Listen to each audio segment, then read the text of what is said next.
Hello friends, squid game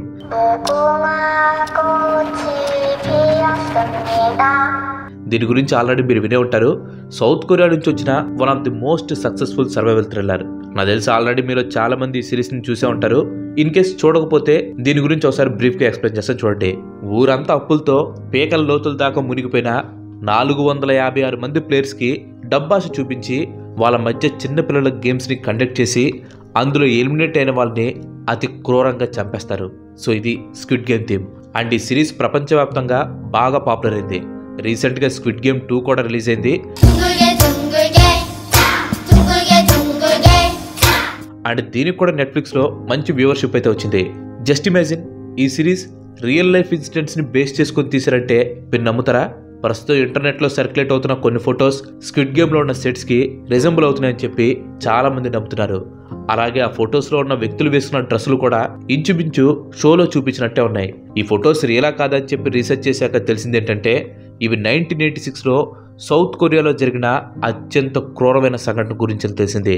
అసలు ఇంతకీ ఆ సంఘటన ఏంటని చెప్పి పూర్తిగా రీసెర్చ్ చేసిన తర్వాత నాకు అర్థమైంది ఏంటంటే ఇది స్క్విడ్ గేమ్ లో చూపించిన ఫేక్ ఫిక్షన్ కన్నా డార్క్ రియాలిటీ. రియల్ లైఫ్ లో ఈ ఫొటోస్ లో ఉన్న వాళ్ళు ఫేస్ చేసినంత క్రూరత్వాన్ని సిరీస్ లో కూడా పోర్ట్రేట్ చేయలేకపోయారంటే మీరు ఆలోచించుకోండి ఈ సంఘటన ఎంత క్రూరమైందని.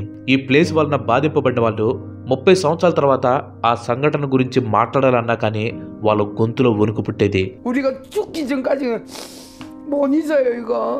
చాలా మంది అది గుర్తు తెచ్చుకొని ఎమోషనల్ అయిపోతూ ఉంటారు.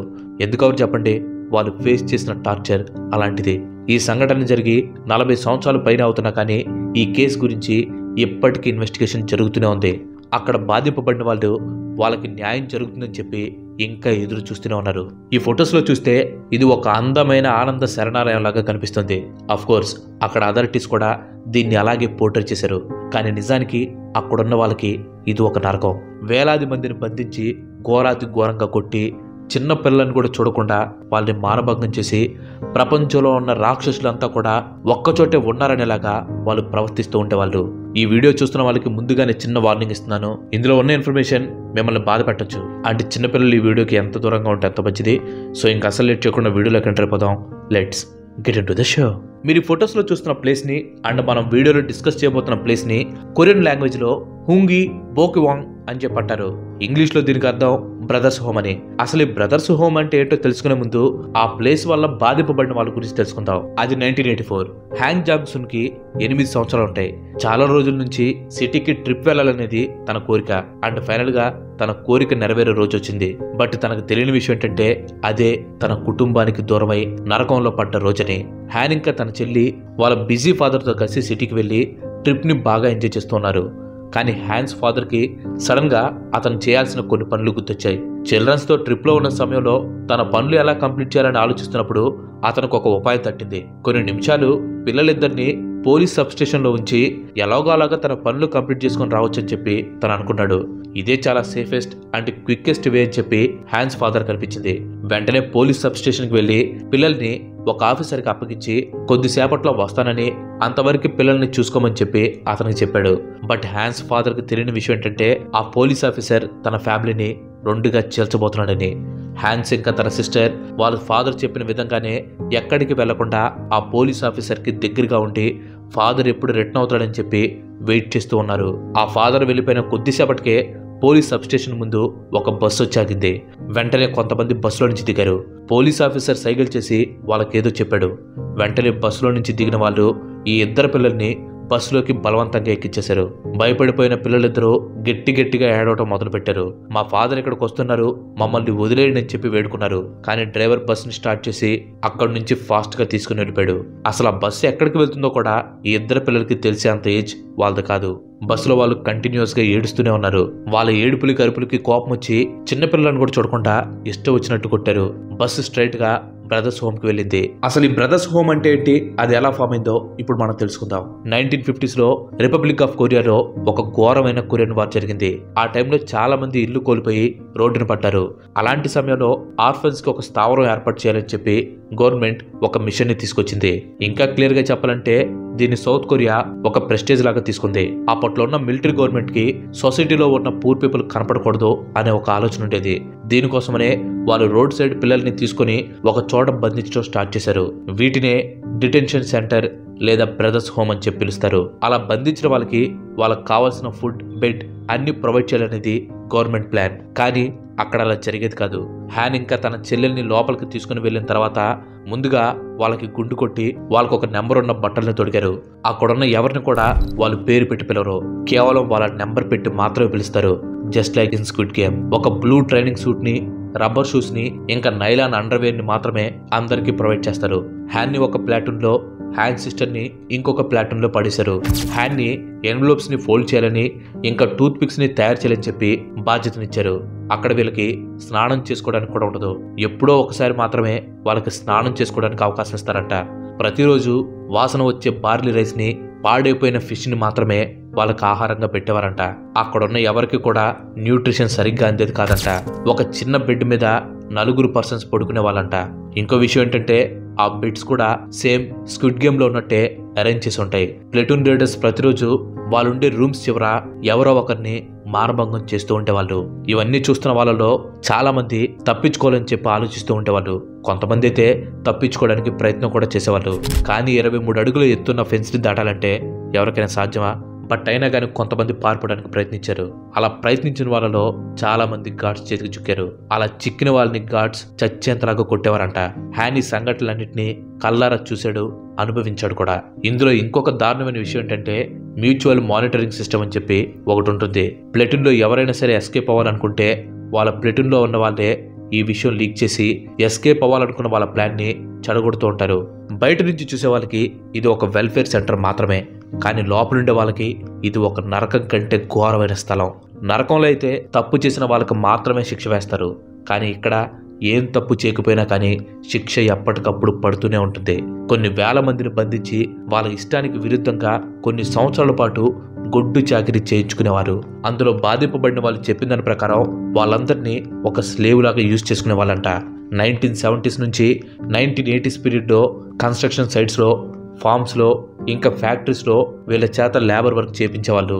ఆడవాళ్ళలో చిన్న పెద్ద తేడా లేకుండా ఇష్టం వచ్చినట్లు వాళ్ళ పైన పైశాచికాన్ని చూపించేవాళ్ళు. దారుణమైన రీతిలో వందలాది మందిని చంపేసేవారు. చెప్పాలంటే ఇక్కడ చనిపోయిన వాళ్ళ కౌంట్ స్క్విడ్ గేమ్ లో వాళ్ళకంటే ఎక్కువే.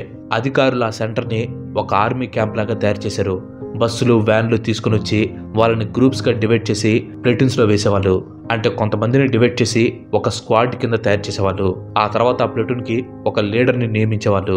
ఆ ప్లాటూన్ లో ఉన్న వాళ్ళంతా కూడా ఆ ప్లాటూన్ లీడర్ చెప్పిన మాట వినాలి. ప్లాటూన్ లీడర్స్ కి వాళ్ళ ప్లాటూన్ లో ఉన్న వాళ్ళ మీద ఫుల్ పవర్స్ ఉంటాయి. ఇక్కడ వీళ్ళు చెప్పేదే ఫైనల్ అనే విధంగా వీళ్ళ రూల్స్ ఉంటాయి. ప్లాటూన్ లో ఉండే ప్రతి ఒక్కరు కూడా కొన్ని పనులను అలాట్ చేస్తారు. ఇండస్ట్రీస్ లో, ఫ్యాక్టరీస్ లో, ఫార్మ్స్ లో, ఇలా చాలా ప్లేసెస్ లో వాళ్ళ చేత వర్క్ చేపిస్తారు. అంటూ కొంతమంది అందమైన ఆడవాళ్ళని ప్లెజర్ స్క్వాడ్ కింద కూడా ఉపయోగించుకుంటారు. వీళ్ళలో ఎవరైనా సరే వర్క్ చేయమని చెప్పారైనా లేదా ఇచ్చిన వర్క్ ని టైం కి కంప్లీట్ చేయకపోయినా కానీ ఇష్టం వచ్చినట్టు వాళ్ళని కొట్టేవాళ్ళు. చాయ్ ఇతను బ్రదర్స్ హోమ్ వలన బాధింపబడిన ఇంకొక వ్యక్తి. ఆ టైంలో తన వయసు 13 సంవత్సరాలు. స్కూల్ నుంచి ఇంటికి వెళ్తుండగా సడన్ గా ఒక పోలీస్ ఆఫీసర్ వచ్చి చాయ్ నాపి తన బ్యాగ్ ని చెక్ చేశాడు. ఆ బ్యాగ్ లో ఒక బ్రెడ్ ముక్క, ఇంకా వాళ్ళ అమ్మ కట్టించిన లంచ్ బాక్స్ లో మిగిలిన ఫుడ్ ఉంది. ఆ ఫుడ్ ని చూసి ఈ ఫుడ్ ని ఎక్కడి నుంచి దొంగలిచ్చావని చెప్పి పోలీస్ చాయ్ని క్వశ్చన్ చేశాడు. లేదు, నేను దొంగతనం చేయలేదని చెప్పినా కానీ చాయ్ని నువ్వు దొంగతనం చేశావని చెప్పి ఒప్పుకోమని చెప్పి పోలీస్ బెదిరించాడు. అయినా కానీ చాయ్ ఒప్పుకోలేదు. పోలీస్ ఇష్టం వచ్చినట్లు చాయ్ని కొట్టాడు. అయినా కానీ చాయ్ ఒప్పుకోలేదు. చివరికి ఆ పోలీస్ కోపంతో తన పాకెట్లో ఉన్న లైటర్ తీసుకుని ఆ 13 సంవత్సరాల పిల్లాడి మెయిల్ సర్గాన్ని కాల్చడం మొదలుపెట్టాడు. ఆ నొప్పిని భరించలేక చాయ్ నేనే ఆ దొంగతనం చేశానని చెప్పి ఒప్పుకున్నాడు. అలా ఒప్పుకోవటమే చాయ్ చేసిన పెద్ద తప్పు. ఒప్పుకున్న 10 నిమిషాలకే తన దగ్గరికి ఒక ట్రక్ వచ్చింది. వెంటనే చాయ్ని ఆ ట్రక్ లోపల వేశారు. అప్పటి నుంచే తన ప్రిజన్ లైఫ్ అనేది స్టార్ట్ అయింది. మొత్తం 5 సంవత్సరాల పాటు చాయ్ ఆ ప్రిజన్ క్యాంప్ లో గడిపాడు. అక్కడ తనని చైల్డ్ లేబర్గా వర్క్ చేయించుకోవడమే కాకుండా ఘోరాతి ఘోరంగా కొట్టేవారంట. అబ్బాయిని కూడా చూడకుండా తన పైన లైంగికంగా దాడులు చేసేవారు. ప్లేటూన్ లీడర్ ఇంకా మరికొంతమంది కలిసి చాయ్ బట్టలు చింపేసి రక్తం వచ్చేలాగా కొట్టి తన బాడీ పైన కోల్డ్ వాటర్ని పోసేవారంట. బట్టలు లేకుండానే ఆ చెరువులో పడుకోవడానికి ట్రై చేస్తున్న టైంలో ప్లేటూన్ లీడర్స్ వచ్చి తనని ఒక మూలకు లాక్కొని వెళ్ళి మానభంగం చేసేవారంట. కంటిన్యూస్గా 3 రోజుల పాటు ప్లేటూన్ లీడర్స్ తనని మానభంగం చేశారని చెప్పి చాయ్ చెప్పాడు. ఆ తర్వాత 4వ రోజు చాయ్ని వేరే ప్లేటూన్కి ట్రాన్స్ఫర్ చేశారంట. ఈ ప్లేటూన్లో ఉన్న వాళ్ళైతే అవసరమైతే చంపేటానికి కూడా వెనకాడే వాళ్ళు కాదంట. ఒకరోజు ఒక వ్యక్తిని నేల మీద జుట్టు పట్టుకుని లాక్కొని వెళ్ళటం చాయ్ చూశాడు. బాడీ అంతా రక్తంతో తడిచిపోయి ఉంది. మనిషిలో స్పృహ లేదు. కళ్ళు మొత్తం తేలేశాడు. ఊపిరి కూడా తీసుకోవటం లేదు. దీంతో చాయ్కి అర్థమైపోయింది ఆ వ్యక్తి చనిపోయాడని. ఈ సంఘటన గురించి కొన్ని రోజులు గడిచిన తర్వాత ఒక వ్యక్తి ధైర్యం చేసి ప్లేటూన్ లీడర్ దగ్గరికి వెళ్ళి అడిగాడు, మమ్మల్ని ఎందుకని ఇక్కడ బంధించారు, మమ్మల్ని ఎందుకని కొడుతున్నారని చెప్పి తనను ప్రశ్నించాడు. అలా అడిగినందుకు ఒక 4 వచ్చి తనను ఒక బ్లాంకెట్లో చుట్టేసి ఇష్టం వచ్చినట్లు కొట్టడం స్టార్ట్ చేశారు. ఎంతలా తన్నారంటే తన నోట్లో నుంచి నొరగ కూడా బయటకు వచ్చేసింది. వెంటనే అతన్ని అదే బ్లాంకెట్లో చుట్టేసి తీసుకొని వెళ్ళిపోయారు. మళ్ళీ ఆ వ్యక్తి ఇంతవరకు ఎవరికి కనిపించలేదు. ఆడ మగ చిన్న పెద్ద ఇలా డిఫరెన్సెస్ ఏమీ లేకుండా అందరినీ కూడా ఈ ప్లేస్లో ఒక స్లేవ్ లాగా చూసేవారు. సౌత్ కొరియా గవర్నమెంట్ ఇల్లు లేని వాళ్ళకి ఒక నివాస స్థలాన్ని క్రియేట్ చేయాలని చెప్పి మంచి ఆలోచన అయితే చేసింది. కానీ వాళ్ళు చేసిన తప్పేంటంటే ఈ బ్రదర్స్ హోమ్ అథారిటీని ప్రైవేట్ కంపెనీస్ చేతుల్లో పెట్టడమే. వాళ్ళకి గవర్నమెంట్ నుంచి వచ్చే ఫండ్స్ బాగా వస్తున్నాయి. కానీ వాళ్ళ ఆ ఫండ్స్ని అక్కడున్న వాళ్ళ బాగు కోసం యూజ్ చేయకుండా, వాళ్ళకి అవసరమైన ఆహారాన్ని ప్రొవైడ్ చేయకుండా డబ్బునంతా కూడా వాళ్ళ జేబుల్లో నింపుకుంటూ ఉండేవాళ్ళు. ఎంత ఎక్కువ మంది ఆ బ్రదర్స్ హోమ్లో ఉంటే వాళ్ళకి అంత ఎక్కువ డబ్బులు వస్తాయి. ఈ కారణంగానే తల్లిదండ్రులు ఉన్న పిల్లలను కూడా ఇల్లీగల్గా కిడ్నాప్ చేసి ఈ బ్రదర్స్ హోమ్లో పడేస్తూ ఉండేవాళ్ళు. అందులో దివ్యాంగులకు కూడా ఒక సపరేట్ ప్లేటూన్ని ఏర్పాటు చేశారు. దివ్యాంగులైనంత మాత్రాన వాళ్ళకి డిఫరెంట్ ట్రీట్మెంట్ ఇచ్చేవాళ్ళు కాదు. వాళ్ళను కూడా సేమ్ అదే రకంగా ట్రీట్ చేసేవాళ్ళు. మొత్తానికి ఎలాగోలాగో జరిగిన ఈ సంఘటనల గురించి బయటికి తెలిసింది. క్యూంగి యూనివర్సిటీకి చెందిన పార్క్ సు క్యూంగి ఈ కేసుని ఇన్వెస్టిగేషన్ చేశాడు. అతను చెప్పిన దాని ప్రకారం రూల్ అంతా కూడా జస్ట్ మేనేజర్ సెలెక్ట్ చేసిన ప్లేటూన్ లీడర్స్ చేతిలో ఉంటుంది. దీని గురించి అతను ప్లేటూన్ లీడర్స్తో మాట్లాడినప్పుడు వాళ్ళలో పార్క్ ఒక అతనిలో మిక్స్డ్ ఫీలింగ్స్ని చూశాడు.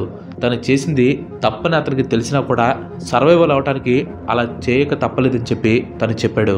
1960sలో ఈ బ్రదర్స్ హోమ్ అనేది మేజర్ సిటీస్ లైక్ సియోల్, బూసన్, గ్వాంజీ ఇలాంటి పెద్ద పెద్ద సిటీస్లో స్టార్ట్ అయినప్పటికీ మెల్లిమెల్లిగా ఇది కంట్రీ మొత్తం స్ప్రెడ్ అయింది.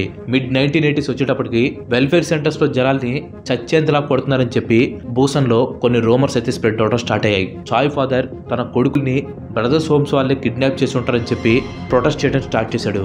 తాను చేసిన ప్రొటెస్ట్ ఏదైతే ఉందో అది 1986లో తన కొడుకుల్ని విడుదల చేసేందుకు ఉపయోగపడింది.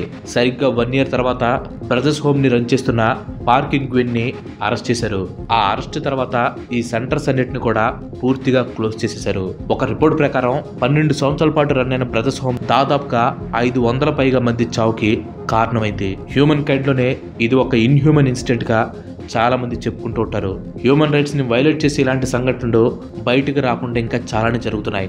మనుషులు మారే వరకు ఇలాంటి ఇన్సిడెంట్ జరుగుతూనే ఉంటాయి. ఇలాంటి సంఘటనలు మీకు ఇంకా తెలుసుంటే వాటిని కింద కామెంట్ చేయండి. వీలైతే వాటి మీద కూడా సపరేట్గా ఇంకొక వీడియో చేద్దాం. Thanks for watching. ఈ వీడియో కనుక మీకు నచ్చినట్లయితే లైక్ చేయండి, షేర్ చేయండి. అండ్ అలాగే మన నెక్స్ట్ ఎపిసోడ్ మిస్ కావద్దు అనుకుంటే మన ఛానల్కి తప్పకుండా సబ్స్క్రైబ్ అవ్వండి. ఇంకో మంచి ఎపిసోడ్లో మళ్ళీ కలుద్దాం. Till then bye bye. Have a nice day.